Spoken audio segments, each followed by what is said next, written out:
Hi friends, welcome to mom's kitchen. ఈరోజు చిక్కుడుకాయ మెంతి కర్రీ ఎలా చేయాలో చూద్దాం. నేను దానికోసం హాఫ్ కేజీ చిక్కుడుకాయ కట్ చేసి పెట్టుకున్నాను. ఇప్పుడు ఒక 10 మినిట్స్ బాయిల్ చేసుకుందాం.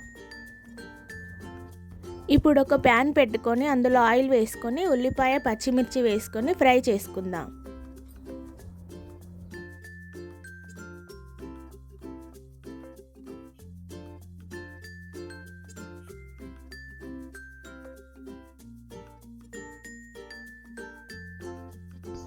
ఇప్పుడు అందులో మెంతి వేసుకొని అది ఫ్రై అయ్యేంత వరకు కలుపుకుందాం.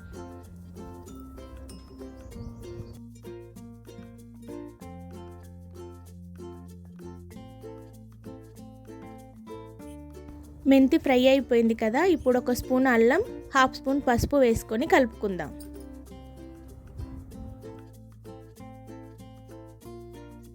ఒక స్పూన్ కారం, టేస్ట్కి సరిపడిన ఉప్పు, ముందుగా ఉడికించి పెట్టుకున్న చిక్కుడుకాయ వేసుకొని ఫ్రై చేసుకుందాం.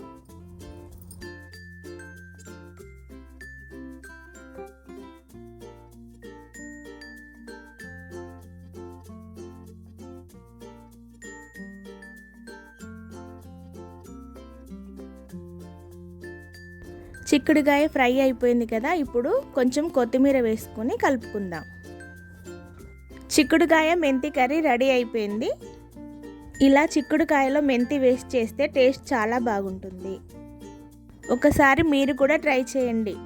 లైక్, షేర్ అండ్ సబ్స్క్రైబ్ చేసుకోవడం మర్చిపోకండి.